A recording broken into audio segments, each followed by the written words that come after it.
इस वक्त मैं मौजूद हूँ धनबाद के रणधीर वर्मा चौक पर और बता दूं कि कल भी यहाँ पर कुंती देवी अपने पूरे परिवार के साथ आमरण अनशन पर बैठी हुई थी। ये मामला बाघमारा विधायक जुलू महतो का है। इन लोगों ने आरोप लगाया था पिछले 18 तारीख को भी ये लोग अपने पूरे परिवार के साथ अनशन पर बैठ गई थी। आरोप लगाया गया था कि इन्हें मंदिर के सामने वाली ज़मीन पर कब्जा किया जा रहा, दुकान नहीं खोलने दिया जा रहा, जिसकी वजह से इनके सामने रोजी रोटी की समस्या उत्पन्न हो गई है। जिसके बाद 18 तारीख को डीसी की ओर से इन्हें ये आश्वासन दिया गया था कि 24 घंटे में आपकी समस्या का हल किया जाएगा, लेकिन और 15 दिन का मोहलत मांगा गया था। जिसके बाद 15 दिन पूरे होने के बाद भी अब तक इस पूरे मामले पर कोई भी कार्रवाई नहीं की गई, जिससे परेशान और त्रस्त होकर एक बार फिर से कुंती देवी अपने पूरे परिवार के साथ अनशन पर बैठी।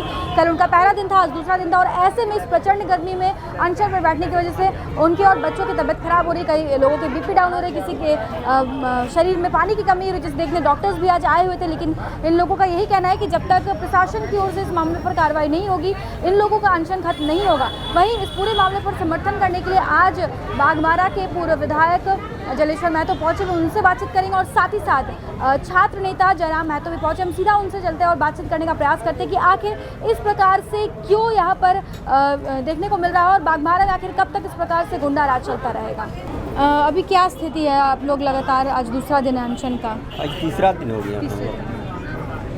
कोई अभी तक पहल नहीं हुआ है। अभी केवल सीओ बाघमारा सीओ के यहाँ से तो आदमी आया था, अब वो कहाँ का आदमी था पता नहीं, या डीसी ऑफिस का होगा। हमको बोला गया कि इसे आपको सीओ साहब वहाँ बाघमारा अंचल में आप लोग को बुलाया है। तो यहाँ हम लोग अनशन में बैठे हैं। हम बोले कि हम लोग तो नहीं जाएंगे, जो भी बात करना है यहाँ आके बात करें, जिनको भी बात करना है। अगले बार हम लोग SDM के यहाँ गए थे सब, लेकिन कहाँ 15 दिन का 10-15 दिन का टाइम लिया था, लेकिन उसमें तो कोई पहल हुआ नहीं।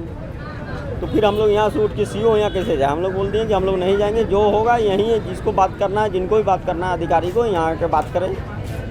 अभी परिवार के दूसरे सदस्यों की क्या स्थिति है? क्योंकि आज हमने देखा कि डॉक्टर्स भी आए थे, तबियत बिगड़ी हुई, कुछ खराब है। मेरा वाइफ का तो ज़्यादा है, हम लोग का भी स्थिति ठीक नहीं है। अब देखिए क्या होता है। क्या लगता है आपको? लगातार अब लोग भी समर्थन करने आ रहे हैं, पूर्व विधायक आए, छात्र नेता पहुंचे, तो क्या लगता है आपको कि क्या प्रशासन की ओर से कार्रवाई की जाएगी? कुछ उम्मीद है आपको? देखिए, जिस तरह बाघमारा विधायक का तानाशाही है, वो तानाशाही वो कम नहीं करेगा। वो चाहता है कि अगर हम इसको ज़मीन दे दें तो मेरा मान सम्मान, मेरा जो डर है वहाँ के आदमी के, बाघमारा में और आदमी के प्रति जो मेरा डर है, वो डर कम हो जाएगा। इसके लिए वो झुकने के लिए तैयार नहीं होगा। हमको जहाँ तक उम्मीद है, वो अपना तानाशाही को कम नहीं करेगा। अभी जिस प्रकार से स्थिति देखने को मिल रही है, ऐसा प्रतीत हो रहा है कि गुंडा राज चल रहा है, क्या कहेंगे आप? देखिए, हम तो यही कहना चाहेंगे कि लोकतंत्र में जनता का राज होना चाहिए, ना कि गुंडा माफियों का। तो इसलिए सरकार को इस विषय में सोचना चाहिए कि किस प्रकार तंत्र उनका तेज़ी से काम करे और उस तंत्र के माध्यम से जनता को एक संतुष्टि प्राप्त हो कि हाँ, हमने एक अच्छी सरकार को चुनकर भेजा है। उनके जनता के हर गतिविधियों पर सरकार की नज़र हो, जनता और सरकार के बीच एक पारदर्शिता हो, जो जनता के सुख दुख को देख सके। तो इसलिए कहीं ना कहीं आज यहाँ पर ये पीड़ित परिवार धरने पर बैठा है, इनके ही बगल में पोषण सखी लोग धरने पर बैठी हैं, और ये सीधा संदेश दे रहा है कि कहीं ना कहीं जो सरकार के अधिकारी हों, सरकार में विपक्ष में बैठे लोग हों, जो विधायिका के अंग हो या कार्यपालिका के अंग हो, वे लोग कहीं ना कहीं ढंग से अपना कार्य नहीं कर पा रहे हैं। पता नहीं इस गर्मी में वे लोग AC लगा के सोए हैं या फिर उनकी अच्छी खासी कमाई इस जिले से प्राप्त हो रही है, राजस्व प्राप्त हो रहा है। वो तो खैर एक दिन आपके चैनल के माध्यम से ही उजागर होगा, लेकिन फिलहाल प्रश्न तो खड़ा होता है। पिछले 2 दिन से, मतलब आज और आज दूसरा दिन है अनशन का, इससे पहले भी 18 तारीख को लोग अनशन पर बैठे थे। उस दिन इन लोगों को आश्वासन दिया गया था, लेकिन 15 दिन के बाद भी कोई कार्रवाई नहीं हुई और अब इनकी स्थिति बिगड़ी, तबियत बिगड़ी, इसके बावजूद भी अब तक कोई पहल नहीं की गई। क्या लगता है किसकी चूक है, क्या कमी यहाँ पर देखने को मिल रही है? देखिए, सारा चीज़ यहाँ चूक और कमी की बात नहीं है, यहाँ एक सिस्टम की बात है। एक सिस्टम ऐसा बन चुका है आज राज्य में, हिंदुस्तान में एक पूंजीवादी सिस्टम बन चुका है। यहाँ जिसके पास पूंजी है, जिसके पास पद पावर प्रतिष्ठा है, उनकी ये दुनिया है। बाकी लोगों के लिए वे लोग मैंने एक तुच्छ प्राणी बन चुके हैं, उनका जीना मरना कोई मायने नहीं है। तो इसलिए मेरा संदेश होगा कि राज्य में ऐसी स्थिति उत्पन्न ना हो, अराजकता हिंसा ना हो, उससे पहले राज्य को पारदर्शिता बनाया जाए। जो सरकारी तंत्र है उसे ठीक से काम करने के लिए सरकार निर्देशित करे, या फिर यदि जब ये लोग अति हो जाएगा तो निश्चय ही अपने हाथों में हथियार धरेंगे। वो ऐसा नौबत ना आए, इससे पहले ही हस्तक्षेप हो इस मामले का निपटार किया जाए, पीड़ित परिवार को इंसाफ मिले। हमारी जो एक माता स्वरूप है वो आज 2 दिन से कुछ खाई भी नहीं है, उनके साथ कोई अनहोनी घटना ना घटे, इसको भी ध्यान में रखते हुए प्रशासनिक हस्तक्षेप इस मामले में यथाशीघ्र हो और पीड़ित परिवार को इंसाफ मिलना चाहिए। अभी जो मौजूदा स्थिति दिख रही है, इससे आप क्या कहेंगे, नेतागिरी कहना चाहेंगे या दादागिरी कहना चाहेंगे? देखिए, बिल्कुल नेतागिरी तो कह नहीं सकते कि नेतागिरी का मतलब था नेतृत्व करना।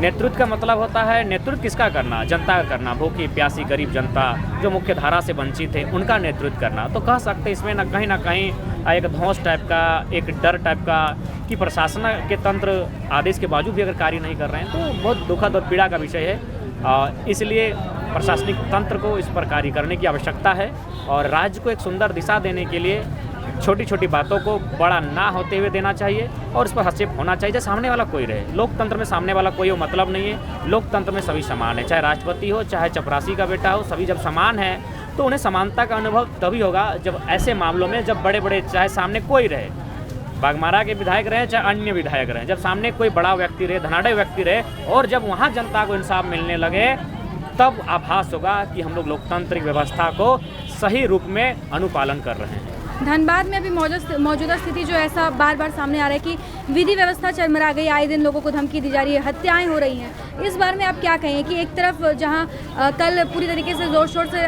प्रदर्शन किया गया था, वहीं दूसरी ओर उन्हीं पार्टी के जो नेता हैं उनके द्वारा यहाँ लोगों को प्रताड़ित किया जा रहा है, तो क्या आपको लगता है कि कहाँ जा रहा है, यहाँ का भविष्य कहाँ जा रहा है धनबाद? बिल्कुल, धनबाद ही नहीं पूरे झारखंड राज्य का जो भविष्य कहीं ना कहीं अंधकारमय स्थिति में जा रहा है। चंद मुट्ठी भर लोगों को सारी सुविधाएं, सुख सुविधाएं, सारे संसाधनों को उनके हाथों में सुपुर्द करने की तैयारी चल रही है और वे लोग भी समझ नहीं पा रहे हैं। मुझे लगता है वे लोग किसी अलौकिक दुनिया में, किसी स्वर्ग की कल्पना कर रहे हैं। ऐसा स्वर्ग जैसा कुछ होता नहीं है, अंतिम समय उनको यहीं त्यागना होगा और ये चीज़ वे समझ नहीं पा रहे हैं कि धन की 3 गति होती है। पहला, या तो उपयोग कीजिए जिस धन का आपके पास है, या तो दान कीजिए या तो नाश हो जाएगा। तो इनको समझ में नहीं आ रहा है, ये सोच रहे हैं कि धन का चौथा उपयोग भी होता है। चौथा उपयोग नहीं होता है। उन्हें मेरा संदेश होगा, ये जो हुक्मरान है, बड़े बड़े धनी लोग हैं जो अरबों रुपए घोटाले कर रहे हैं, गरीब का खून चूस रहे हैं, किसी की ज़मीन छीन रहे हैं, किसी की नौकरियां छीन रहे हैं, उन्हें यही संदेश होगा कि धन का 3 ही को प्रयोग होता है, या तो उसको उपयोग में लाइए, या तो दान कर दीजिए, या तो नष्ट हो जाएगा। चौथा उपयोग नहीं होता है। तो अगर आप में ज़रा सा भी मानवता के लक्षण हैं, मानवता के गुण हैं, तो आप आगे आइए, पीड़ित परिवार को इंसाफ दिलाने में सब अपनी भूमिका निभाएं। आप लोगों की ओर से क्या समर्थन किया जाएगा इन लोगों को? देखिए, हम लोग किसी पद पर नहीं हैं ना। लोकतांत्रिक देश में कलम की शक्ति होती है, चाहे पीड़ित को इंसाफ दिलाना हो, चाहे कोई नियम बनाना हो, कोई विधि बनाना हो, तो हम लोग, लेकिन हाँ, हम लोग दबाव समूह का कार्य करते हैं। लोकतंत्र में दबाव समूह का भी योगदान होता है कि दबाव बनाकर कलम चलवाना। तो दबाव बनाकर कलम चलवाना, दबाव बनाकर इंसाफ दिलवाना, जनता के माध्यम से लोकतंत्र में जनता का जो रोल होता है उस रोल में हम लोग हैं। हम लोग एक जन माहौल बनाकर उनके सामने प्रस्ताव को रखेंगे और कलम वही चलाएंगे, लेकिन दबाव हमारा होगा, हमारा रोल होगा दबाव समूह का और राजनीतिक पार्टी का काम होगा इस पर कार्य करना। जिस प्रकार से भी आप स्थिति देखने को मिल रही है, आप क्या कहेंगे इसके बारे में कि गुंडा राज चल रहा है, फिर क्या चल रहा है? नहीं, ये बात तो मैं पहले ही कह चुका हूँ कि बागमारा में गुंडाराजी चल रहा है अभी भी। और एक पीड़ित परिवार जो कुंती का परिवार है, गरीब है, लोग छोला भटूरा बेच के अपना जीविकोपार्जन कर रहा था और उसके दुकान के सामने गाड़ी लगाकर ईंटा गिराकर अवरोध किया और प्रशासन अभी तक मुखदर्शक बना हुआ है। ये बड़ा दुखद बात है। अविलंब इस पर कार्रवाई करना चाहिए। प्रशासन से बड़ा कोई नहीं था। बाकी चीज़ फैसला बाद में हो, लेकिन अभी तो इसका दुकान पहले चालू हो जाना चाहिए ताकि ये परिवार उठ के जाए यहाँ से। अब भूख हड़ताल में है, इसका स्वास्थ्य गिर रहा है, इसका शरीर का पानी कम हो रहा है, इनका प्रेशर डाउन हो रहा है। तो इस तरह से मान लीजिए जो कोई अप्रिय घटना भी घट सकती है। इसलिए हम तो जिला प्रशासन से मांग करेंगे कि अविलंब इस पर कार्रवाई हो, इसका दुकान खुले, ये व्यवस्था होना चाहिए। पिछले 18 तारीख को यहाँ पर अनशन पर बैठे हुए थे, लेकिन उस वक्त प्रशासन की ओर से आश्वासन दिया गया था, लेकिन इनके बावजूद भी कोई इसमें मैं वही बात कर रहा हूँ कि 15 दिन का समय लिया था। 15 दिन के बाद इन लोग अल्टीमेटम देकर फिर यहाँ बैठा है। तो इसका जो दुख, इसका जो कठिनाई कम नहीं हुआ, इसका दुकान चालू नहीं हुआ, तो नहीं हुआ तो प्रशासन विफल हुआ। किस कारण से प्रशासन विफल है, प्रशासन का क्या मंशा है, ये बहुत बड़ा मुद्दा नहीं है प्रशासन के लिए। एक और आखिरी सवाल ये आपसे है कि कल यहीं पर इन्हीं के पार्टी के लोग प्रदर्शन कर रहे थे कि गुंडा राज चल रहा है, लेकिन अगर हम दूसरी ओर स्थिति की बात करें तो उन्हीं के पार्टी के दूसरे विधायक जो है इस प्रकार से गुंडागर्दी पर उतरे हैं, इसके बारे में आप क्या कहेंगे? नहीं, ये तो उनके पार्टी का मामला है, वो उनका पार्टी वाला को देखना चाहिए ये बात। लेकिन यहाँ का अमन चैन के लिए हम यही कहेंगे आज के दिन में कि ये प्रशासन से बड़ा कोई गुंडा नहीं हो सकता है। तो प्रशासन को इसमें फौरन कार्रवाई करना चाहिए, इसका दुकान खुलना चाहिए और इस तरह का आतंक का माहौल जो पैदा कर रहा है उस पर कार्रवाई होना चाहिए, रोक लगना चाहिए। तो जैसा कि आपने सुना, इन्होंने कहा कि आज ये अनशन का तीसरा दिन है। परिवार के सभी सदस्यों की हालत बिगड़ी हुई, खास करके जो कुंती देवी हैं वो बीमार चल रही है, उनका बीपी लो हो चुका है, शरीर में पानी की कमी हो गई है। इन्होंने हमें बताया कि समर्थन करने के लिए तो लोग पहुंच रहे हैं, बागमारा के पूर्व विधायक भी पहुंचे, साथ ही साथ छात्र नेता जयराम भी पहुंचे हैं। इन्होंने बताया कि सीओ भी आए हुए थे, लेकिन इन्हें वो वापस जगह पर बुला रहे थे। इनका ये कहना है कि जो भी मसला है वो अब यहीं पर इसे समाप्त किया जाए। साथ ही साथ आपको बता दूं कि जिस प्रकार से अभी इनकी स्थिति है, प्रशासन की ओर से अब तक कोई आश्वासन नहीं दिया गया है। अब देखते हैं कि इस पूरे मामले पर क्या कुछ आश्वासन मिलता है, क्या कुछ कार्रवाई होती है और क्या इस पीड़ित परिवार को न्याय मिलेगा। क्या इस जंगल राज का जो नाम दिया गया है वो वाकई में जंगल राज है या फिर यहाँ पर भी आम जनता के लिए प्रशासन की ओर से और सरकार की ओर से पहल की जाती है। अपने सहयोगी प्रकाश के साथ Shambhavi Singh, the news post, Dhanbad.